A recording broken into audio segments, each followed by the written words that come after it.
Welcome to the Awaken Heart Podcast. I'm your host, Nancy Walters. Get ready to create magic and miracles as you lean into your heart's desires. I believe not only does the heart want what it wants, but it knows. This show is a weekly deep dive into what it means to live from an awakened heart. I'll be sharing inspiring stories and real conversations with people just like you, who have turned the ordinary into the extraordinary. My mission is to show you how you too can be connected and heart-centered in every area of your life. Your journey to aligning with more love, more joy, and your wildest dreams come true starts now.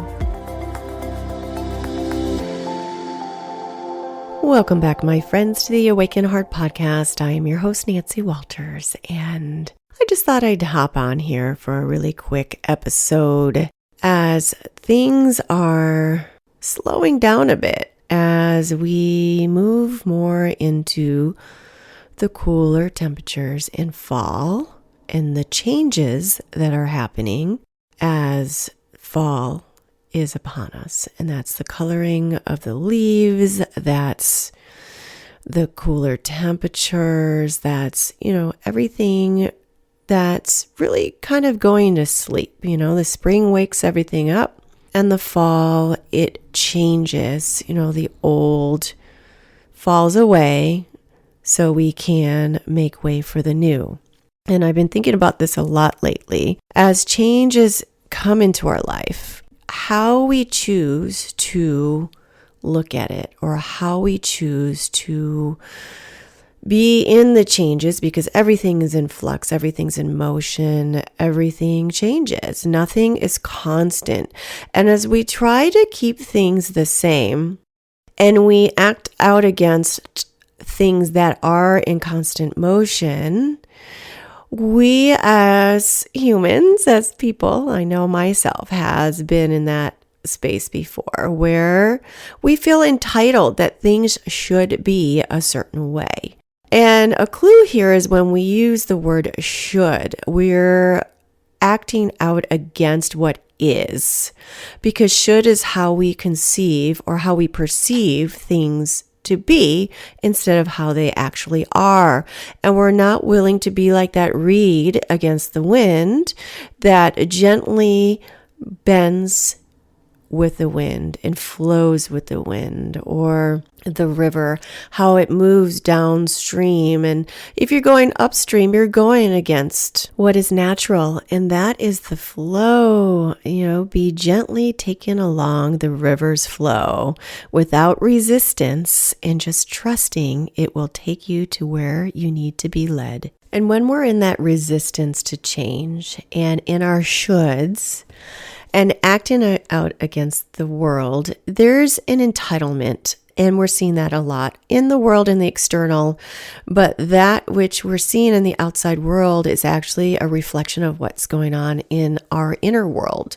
Entitlement is a cage that's forged by our desire to control and to micromanage and to stay comfortable. But the only growth really is in the unknown and being comfortable with being uncomfortable. Entitlement is a limited dimension. It's of our own creation. It's reliant on consistency and uniformity and the same and the same and the same, which we have to defend it in order to protect it and maintain it. And when entitlement takes over, we lose ourselves to what we are perceiving in change that we are resisting, which sends any of our sensibility, compassion, our composure, and our sanity right out the door. And we become the worst possible version of ourselves simply because we are not getting what we want or what we are used to. And this can translate into,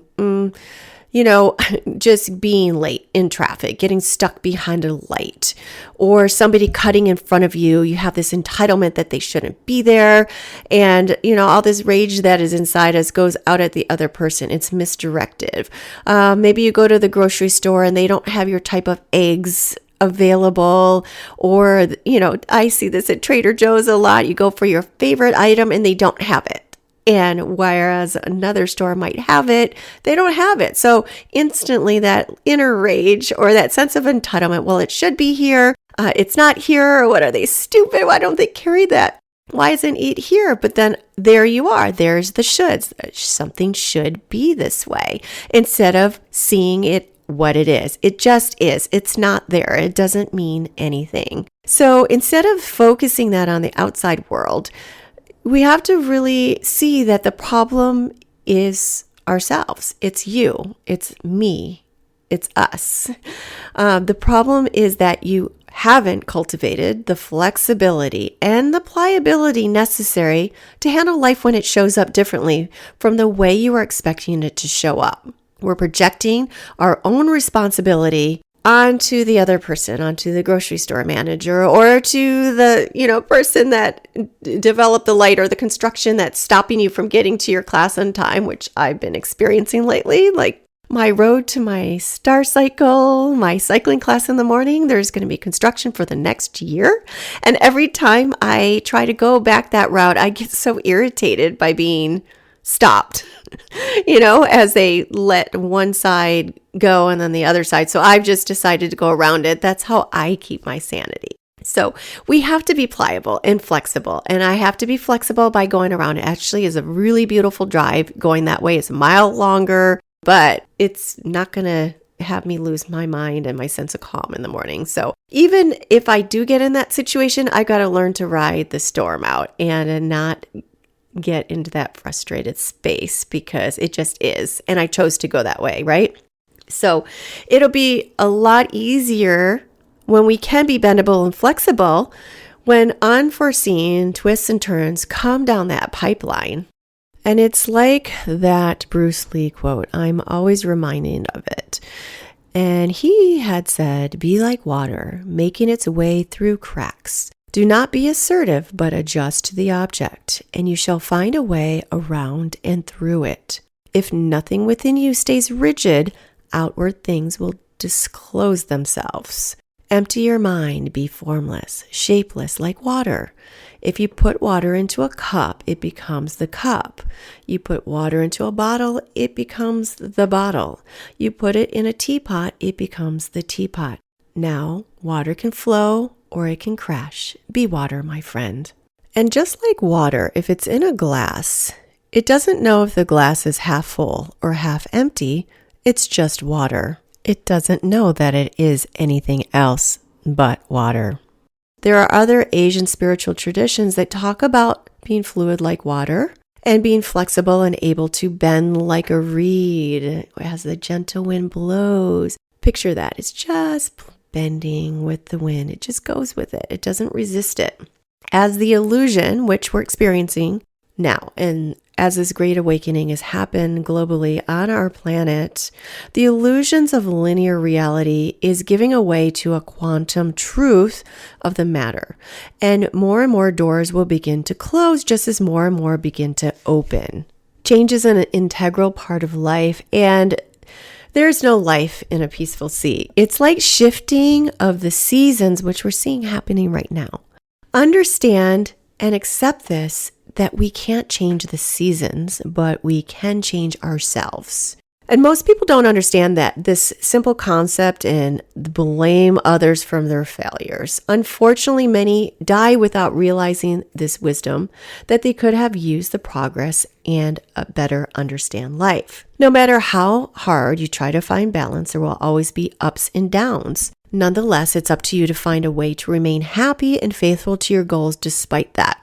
And as this fall is coming, I'm feeling a need to deeply integrate. I'm feeling a need to really cocoon and embrace this change. Be like the butterfly that goes into her cocoon and comes out after metamorphosis, and she's the butterfly with her beautiful glistening wings ready to fly. And this isn't a pretty process, literally. It's a complete deconstruction. Literally, you turn into like soup.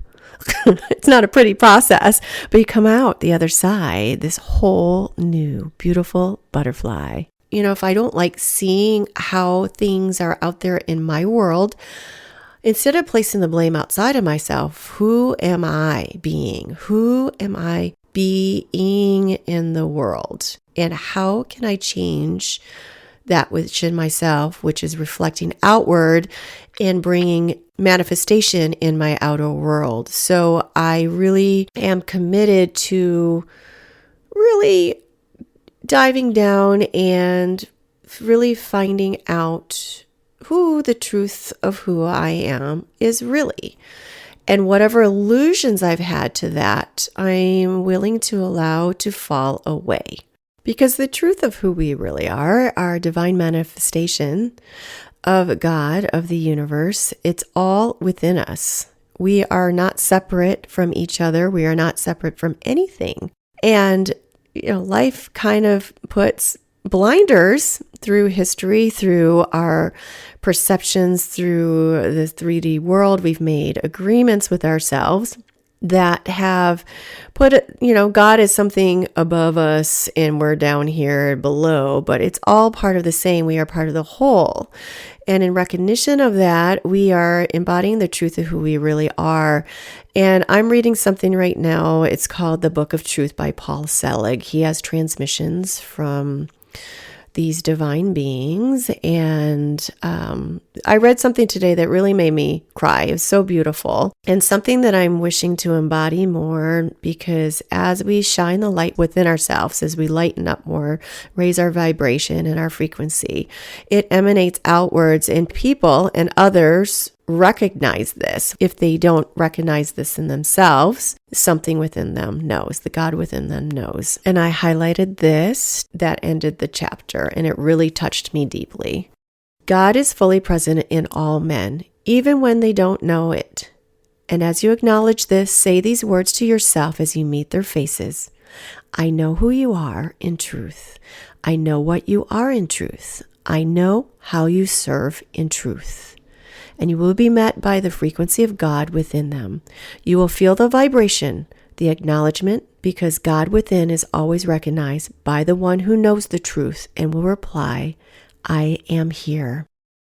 Sit with that for a moment. How beautiful is that?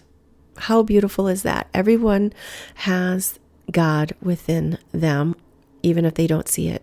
So by you acknowledging that within them, the God within themselves knows, outside of their own conscious awareness, that recognition is taking place and is receiving that recognition and that acknowledgement to that of who they really are. And because of that, something will spark inside them. We are constantly in a state of discovery, and change is a huge part of it. When one door closes, another one opens, and it's trusting in that door will open into exactly what we needed, what is aligned with us, what is going to serve our highest interests, and not even interests because that's of the mind, but our highest. What is our highest? And we are here always to learn, always to grow, to evolve, and to remember the truth of who we really are, and to remember why we are here and what our purpose is. So changes. And then I'm always thinking Stevie Nicks and Landslide. I've been afraid of changing 'cause I build my world around you.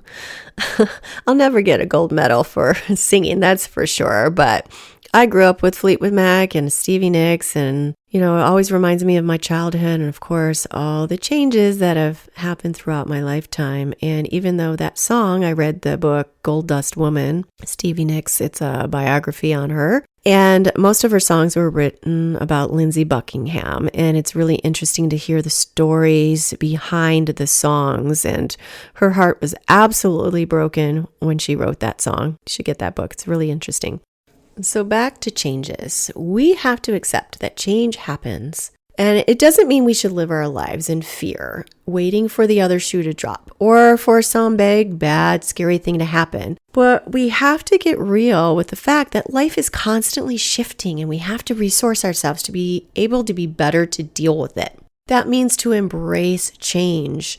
And what we're seeing globally in the collective is the resistance to change. It's the reason we're seeing so much widespread social conflict on the planet out there in the 3D. And why that happens is it happens when we have a bunch of entitled people that are wasting so much precious energy fighting for irrelevant ideas and outdated concepts while defending dying structures in institutions that aren't serving us. So that is why all this darkness, all this nuttiness we've seen happen over the last 3 years, it's all coming to the surface to be exposed in the light of day so we can change these things that are no longer working anymore for us. And things that we just kind of went around like it's the status quo. And because so many people have awakened to what is actually happening in the world and what is actually real above what is actually happening in this reality that we see here. There's so much more going on above it all. And then all this other stuff that's getting shoved down our throats. Oh yeah, no, some stuff just, that's got to change. That can't happen anymore. And there's so much division and it's false. Division is false because we are not separate from each other. And the darkness, as you would call it, or the matrix, keeps us in a perpetual state of division because if we're unified, realizing what divine beings we are and we're magical creators and how we can have this heaven on earth, then, the darkness, the matrix falls away and it doesn't have control over us. And it's desperately trying to hold this whole paradigm of fear over us because if they make us scared, they can control us. And if they keep us divided, they can control us.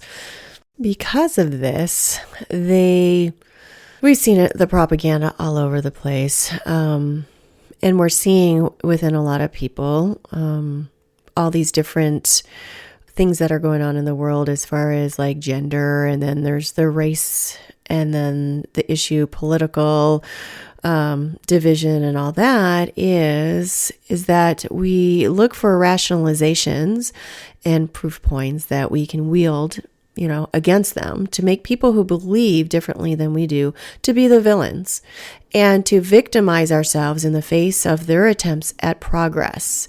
So there's been just such discord and such strong opinions one way or another and strong beliefs that a lot of people aren't even willing to hear the other side without instantly going to defend the side that they're on, without having a healthy, open dialogue and to see the perspective of what the other person or what the other side is trying to convey or tell us or whatever they stand for.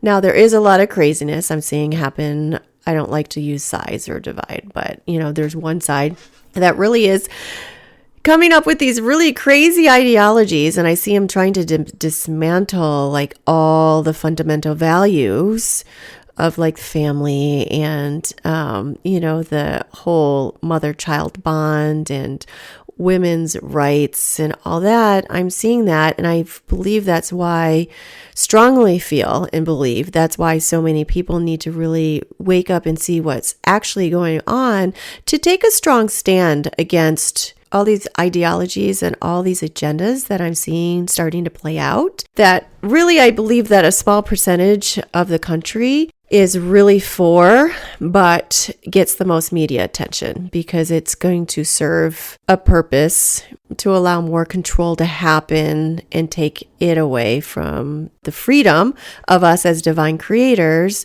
They're desperately trying to keep us down and from realizing that truth. When we are unwilling to embrace change and we are unwilling to adapt to change, we block ourselves from evolving and we block ourselves from having what we want. A lot of people have really negative associations with change because it can be scary and uncomfortable, which means that when change comes knocking at our door, we dig in our heels and tighten our grip and refuse to give up the comfort and the familiarity and the convenience of what we already know and of what we are already used to. And this resistance to change and this resistance to exploring unknown territory, it creates a lot of conflict and a lot of discord for us, for people, considering the impermanence that is fundamental to the nature. Like nature is always in a state of flow. Evolution is the purpose of life. We exist to evolve. Without the possibility of evolution, the mind would not devote itself to the task of keeping us alive. Change is a necessary part of life and a necessary part of the evolutionary process, as well as the only constant in reality. Nothing is permanent. Everything shifts and everything transforms and everything dies. So this means if we want to live these epically aligned, like vibrant, juicy, beautiful lives, we better get really good at letting go, because we cannot allow the new to come into our lives until we let go of the old. The act of letting go of what we are accustomed to clears the space for something greater to come into form. So what can you let go of? And what can you open up to receive in your life? And with that, my beautiful friends, thank you for listening to this episode of the Awaken Heart podcast. And let's change. Let's step fearlessly into the unknown where all miracles exist. Have a beautiful day, my friends. Thank you for listening to this week's episode of the Awaken Heart podcast. If you've enjoyed what you've heard today, share it with a friend. And if you haven't already, head on over to your favorite podcast app to subscribe, rate, and review. If you have any comments, questions, or feedback, you can reach me at theawakenheartpodcast.com.